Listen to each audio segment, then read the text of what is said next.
अभी हम करेंगे क्लास 12th का चैप्टर नंबर 2 का third part principles of management developed by Henry Fayol. जो हमारी मैनेजमेंट है उसके प्रिंसिपल्स बहुत अलग अलग एक्सपर्ट्स ने दिए हैं, जिनमें से हेनरी फ्योल है वो भी बहुत ही फेमस एक हमारे मैनेजमेंट के थ्योरिस्ट रहे हैं। उन्होंने 14 प्रिंसिपल मैनेजमेंट के डिस्क्राइब किए हैं अपनी पुस्तक में, जिनकी पुस्तक का नाम है जर्नल एंड इंडस्ट्रियल मैनेजमेंट। उन्होंने अपने जो सिद्धांत हैं, अपने जो प्रिंसिपल्स हैं, उनमें मेन 2 बातों के ऊपर ही ज़्यादा फोकस किया है। फर्स्ट बात उसने बोली है कि हमारे जो प्रिंसिपल ऑफ मैनेजमेंट है वो ज़्यादा लंबे नहीं होने चाहिए, ठीक है, बट वो ऐसे होने चाहिए जो हमें सजेस्ट करे, जो हमने आगे क्या करना है उसको एक्सप्लेन करे। जिस सिचुएशन के अकॉर्डिंग हम उनको यूज़ कर सकते हैं उस सिचुएशन को अच्छी तरीके से एक्सप्लेन करें। दूसरी बात उन्होंने बोली है, जो हमारे मैनेजमेंट के प्रिंसिपल्स होते हैं वो हमारे फ्लेक्सिबल होने चाहिए, ज़्यादा कठोर नहीं होने चाहिए, ऐसे होने चाहिए जिनको हम अकॉर्डिंग टू कंडीशन चेंज कर सके। अभी हम इनके प्रिंसिपल्स देखेंगे, fundamental principles of management. First है हमारा division of work.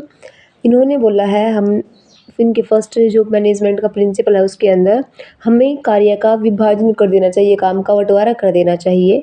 Work should be divided into small tasks. जो हमारा कार्य है हम उसको छोटे छोटे टास्कों में बांट देना चाहिए। And assign to individuals according to their skill. और इंडिविजुअल्स को, व्यक्तियों को या कर्मचारियों को सौंप देना चाहिए अकॉर्डिंग टू देयर स्किल्स, उनकी काबिलियत के according, to increase efficiency and specialisation, ताकि कार्य में दक्षता आए और वो उस कार्य में निपुण हो, जो जिसको वो कार्य सौंपा गया है, स्पेशलाइज हो।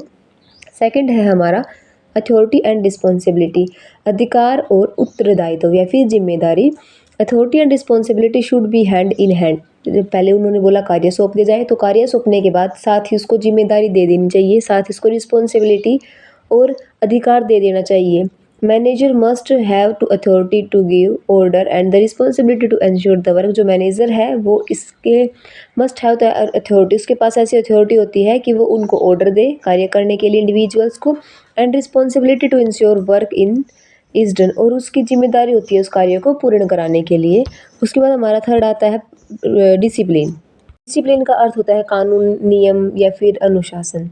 Employees should follow the rules and agreements that groom the organisations. जो कर्मचारी होते हैं उनको रूल्स रेगुलेशंस या फॉलो करने पड़ते हैं, एग्रीमेंट्स जो हमारी कंपनी के द्वारा तैयार किए गए हैं, या जो पॉलिसी तैयार की गई है, या जो एग्रीमेंट कंपनी के द्वारा या फिर संगठन के द्वारा तैयार किया गया है, उन सभी रूल्स को और समझौतों को एम्प्लॉयज़ को फॉलो करना होता है। अच्छे डिसिप्लिन के से ही हमारा जो फर्म है वो बिल्कुल स्मूथली चलता है, और जो हमारे ऑपरेटर्स आते हैं उनके अंदर इफ़िशिएंसी या फिर कार्य को दक्षतापूर्ण या कुशलतापूर्वक करने की जिम्मेदारी भी बनती है।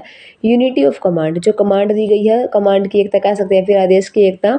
Each employees should receive order from only one superior to avoid confusion and conflict. जब किसी भी कर्मचारी को आदेश दिया जाता है तो ऐसा होना चाहिए कि उस कर्मचारी को एक समय में एक ही आदेश एक ही व्यक्ति द्वारा दिया जाए। अगर एक जो हमारा एम्प्लॉय है, अगर उसको अलग अलग मैनेजर्स बार बार अलग अलग कमांड देंगे और वो उनके अकॉर्डिंग कार्य करेगा तो वो कंफ्यूज हो जाएगा, और हमारी जो फर्म है उसमें तनाव भी आ जाएगा, हमारे ऑर्गेनाइजेशन के अंदर तनाव या फिर कॉन्फ्लिक्ट है वो बढ़ जाएगा। तो इसने बोला है कमांड एक व्यक्ति को एक समय पर एक ही व्यक्ति कमांड करे। उसके बाद हमारा है यूनिटी ऑफ डायरेक्शन, निर्देश की या फिर दिशा की एकता। All activities having the same objective should be directed by one manager using one plan. सारी की सारी जो एक्टिविटी फर्म में की जाती है सभी का सेम ऑब्जेक्टिव होता है, शुड बी डायरेक्टेड बाय, जो एक मैनेजर के द्वारा डायरेक्टिंग किया जाता है यूजिंग वन प्लान, किसी एक योजना को तैयार करके। This ensures coordination and focus, जिससे हमारा जो फर्म है उसमें कोऑर्डिनेशन मतलब तालमेल और जो फोकस है वो बना रहता है। उसके बाद हमारा आता है subordination of individuals interest to general interest. इसका कहने का मतलब ये है, जो हमारे कर्मचारी है, इंडिविजुअल्स हैं, हमने उनके हित को भी सामान्य हित के अधीन रखना चाहिए। The interest of the organisations should come before the interests of individual employees. जो हमारे फर्म में इंटरेस्टेड एम्प्लॉयज़ हैं, हमने उनके हितों को भी ध्यान में रखकर ही कार्य करना चाहिए। उसके बाद हमारा आता है रिम्यूनरेशंस ऑफ एम्प्लॉयज़। जो हमारे कर्मचारी हैं उनको मिलने वाला जो उनका बोनस है, पारिश्रमिक है, वेजेस है उसको भी हमने अच्छी तरीके से पे करना चाहिए। Employee should be fairly paid for their work, उनके जो कार्य करते हैं वो उन कार्य के प्रति उनको अच्छा फेयरली उनकी जो पेड है वो करना चाहिए। Fair page wages motivate workers and improve performance, जब हम उनको अच्छा वेतन देंगे, अच्छी सैलरी देंगे तो वर्कर्स है मोटिवेट होंगे और वो अच्छी प्रकार से अपना जो परफॉर्म है वो करेंगे। सेंट्रलाइजेशंस एंड डिसेंट्रलाइजेशंस, केंद्रीयकरण और विकेंद्रीयकरण, there should be a proper balance between centralisation and decentralisation. यहाँ पर इसने बोला है केंद्रीय सेंट्रलाइजेशन मतलब केंद्रीयकरण और विकेंद्रीयकरण के बीच में अच्छा तालमेल होना चाहिए, अच्छा बैलेंस होना चाहिए। सेंट्रलाइजेशन के अंदर इसने बोला है का मतलब होता है जो हमारे टॉप लेवल की मैनेजमेंट होती है उनकी जिम्मेदारी है, और डिसेंट्रलाइजेशन का मतलब होता है हमारी जो अथॉरिटीज़ है वो अलग अलग लेवल पर बांटी गई हैं, वो बिल्कुल उनकी अकॉर्डिंग टू देयर लेवल बढ़ती होनी चाहिए हमारा सेंट्रलाइजेशन और डिसेंट्रलाइजेशन। उसके बाद हमारा आता है स्केलर चेन। स्केलर चेन के अंदर इसने बोला है हमारी जो फर्म में कार्य करने वाले लेवल अलग अलग मैनेजमेंट के लेवल्स होते हैं, अलग अलग मैनेजमेंट होते हैं, सभी की जो अथॉरिटी है वो क्लियर होनी चाहिए। There should be a clear chain of authority from the top level to the lowest level. High top level, middle level, lowest level है, हर एक लेवल के जो व्यक्ति हैं उनकी जो अथॉरिटीज़ हैं वो बिल्कुल सीक्वेंस में चेन में होनी चाहिए। This ensure proper communication and order, जिसके थ्रू उनमें मतलब उनके लेवल के अकॉर्डिंग अच्छा कम्युनिकेशन हो और अच्छा मतलब एक दूसरे से आदेश अच्छी तरीके से प्राप्त कर सके। उसके बाद हमारा है order. There should be a place for everything and everyone should be in their proper place to maintain efficiency and discipline. इसने बोला है हमारा there should be a place for everything, हर एक चीज़ के लिए एक अच्छा स्थान, सुटेबल स्थान होना चाहिए। And everyone should be in their proper place, हर चीज़ बिल्कुल समय पर और हर चीज़ बिल्कुल अपने स्थान पर होनी चाहिए। अगर ऐसा होगा तो हमारे फर्म में अच्छी तरीके से एक दक्षता, निपुणता और जो अनुशासन है वो बना रहेगा। उसके बाद हमारा आता है इक्विटी। इक्विटी का मतलब है क्षमता। Manager should treat employees Fairlie and kindly, जो हमारा मैनेजर है, जो हमारा प्रबंधक है, उसने हर एम्प्लॉय को, हर कर्मचारी के साथ अच्छे फेयरली और बिल्कुल अच्छा दयालु पूर्वक जो ट्रीट है या फिर उसके साथ व्यवहार है वो करना चाहिए। टू एंश्योर लॉयल्टी, जिससे वो उसके प्रति लॉयल्टी प्राप्त कर सके। And devotion to the organisation, ताकि जब हम किसी व्यक्ति के साथ अच्छा बिहेव करेंगे तो वो भी हमारे प्रति थोड़ी सी डिवोशन होगा या फिर ये बोल सकते हैं हमारे प्रति अपने आप को समर्पित कर पाएगा।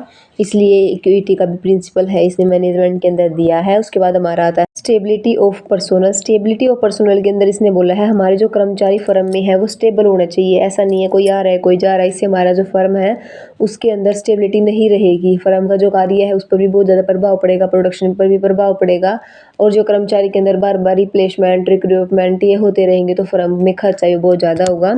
Frequent changes in employee should be avoided, हमारे जो कर्मचारी उनमें होने वाली जो चेंजेस है बार बार उनको हमें अवॉइड करना चाहिए।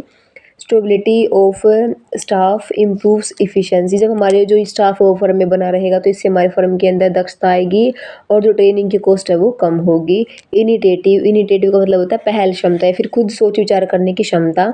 Employees should be encouraged to take initiative and make plans to improve performance and innovations, हमारे जो कर्मचारी हैं उनको हमें खुद सोच विचार करने की, खुद पहल करने की क्षमता है वो मतलब या फिर उनका अधिकार है वो थोड़ा सा दे देना चाहिए, ताकि वो खुद कुछ अपने दिमाग से सोच विचार करके कुछ काम करे तो उनका जो परफॉर्मेंस है उसमें इम्प्रूव होगी और इनोवेशन नई नई जो चीज़ें हैं फर्म के अंदर वो उभर कर आएंगी।